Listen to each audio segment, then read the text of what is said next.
Good morning. I am a physics teacher, 7th standard physics. Revision பார்த்துட்ருக்கோம். Force and motion.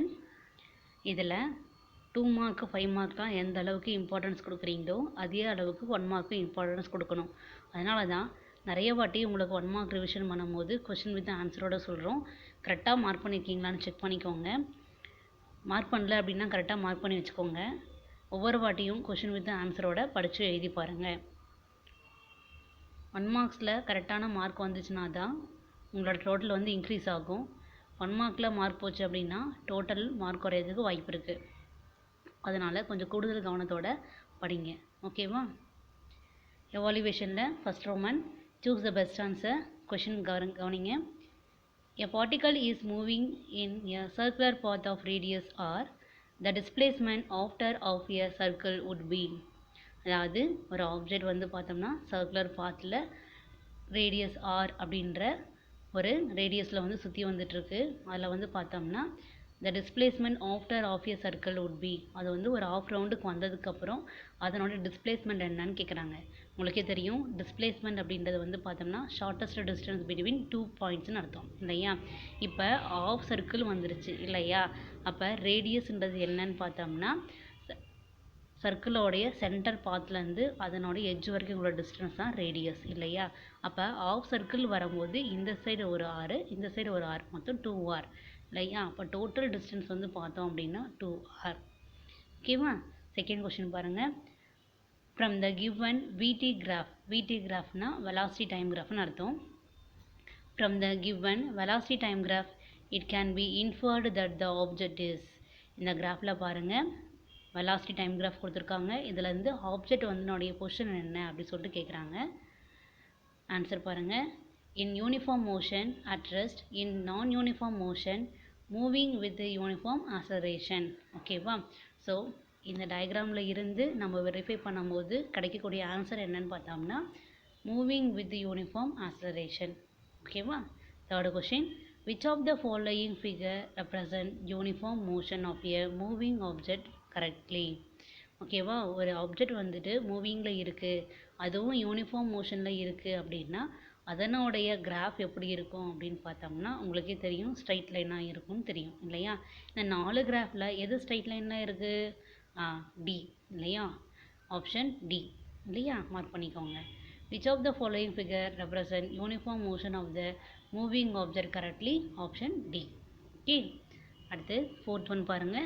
Suppose a boy is enjoying a ride on a merry-go-round which is moving with a constant speed of 10 meter per second. It infers that the boy is. இல்லையா?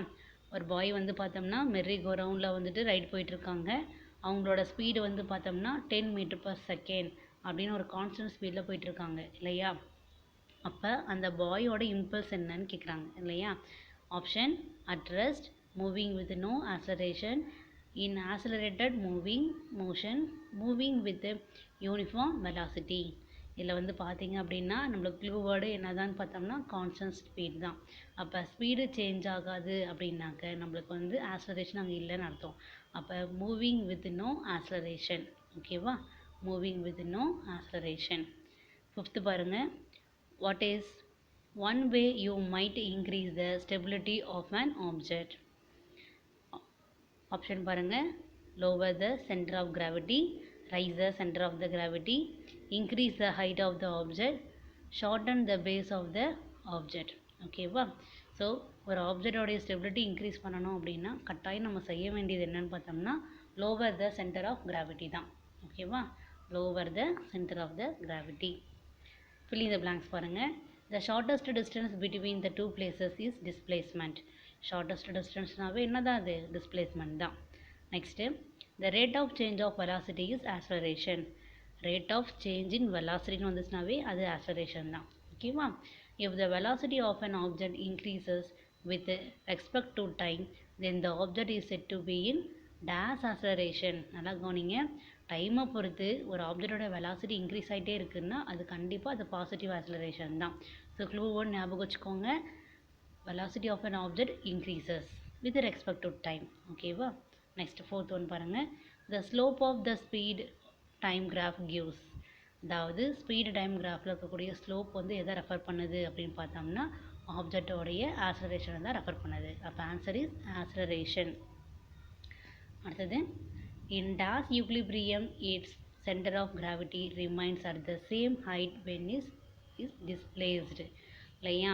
இப்போ வந்து equilibrium வந்து பார்த்தோம்னா 3 டைப்ஸ்னு சொன்னோம். அது என்னன்னு பார்த்தோம்னா உங்களுக்கே தெரியும் இல்லையா? Stable, unstable, neutral. இல்லையா? இதில் வந்து பாருங்கள், நியூட்ரல் ஈக்லிபிரியத்தில் மட்டும்தான் என்ன ஆகும்னா கிராவிட்டி வந்து பார்த்தோம்னா அதே மாதிரி இருக்கும். அதுக்கு என்ன காரணம் அப்படின்னு பார்த்தோம்னா சேம் ஹைட் வந்துட்டு இருந்துக்கிட்டே இருக்கும். அதனால தான் நியூட்ரல் ஈக்லிபிரியம் வந்து பார்த்தோம் அப்படின்னாக்க gravity remains at the same height when it is டிஸ்பிளேஸ்னு சொல்கிறோம். ஓகேவா?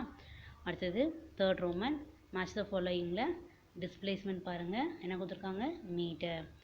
லைட் ட்ராவல் த்ரூ வேக்யூம் வந்து பார்த்தோம்னா uniform velocity. Speed of ship not.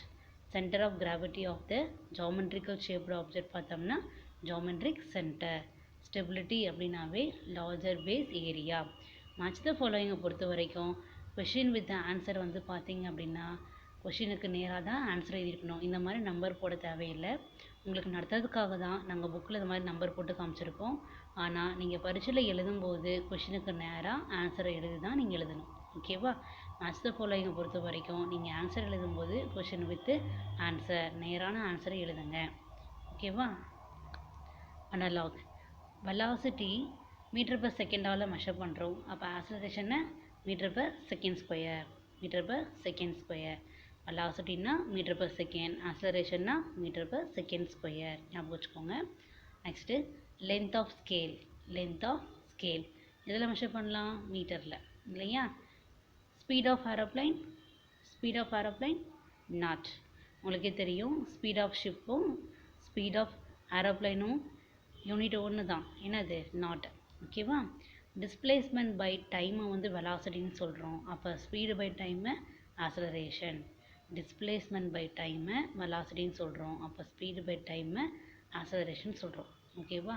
So இன்றைக்கி இந்த ரிவிஷன் கிளாஸில் வந்து பார்த்தோம் அப்படின்னா நம்ம எவாலுவேஷனில் இருக்கக்கூடிய 1 மார்க்ஸை ஃபுல்லாக பார்த்துருக்கோம். ஸோ ரிப்பீட்டடாக கொஷின் வித் ஆன்சரை வந்து நீங்கள் சொல்லி பாருங்கள். டைம் இருக்கும்போது கொஷின் எழுதி வச்சுக்கிட்டு ஆன்சரை பார்க்காம எழுதி பாருங்கள். ஓகேவா? அப்போ தான் உங்களால் 1 மார்க்கில் ஃபுல் மார்க்கு வாங்க முடியும். ஓகேவா? 2 மார்க்கும் சரி 5 மார்க்கும் சரி கொஷினை படித்து ஆன்சர் எழுதி பழகுங்க. 1 மார்க்கில் பொறுத்த வரைக்கும் நல்லா கூடுதல் கவனத்தோட 1 மார்க்குக்கு கொஷின் வித் ஆன்சரோட படித்து பாருங்கள். ஓகேவா?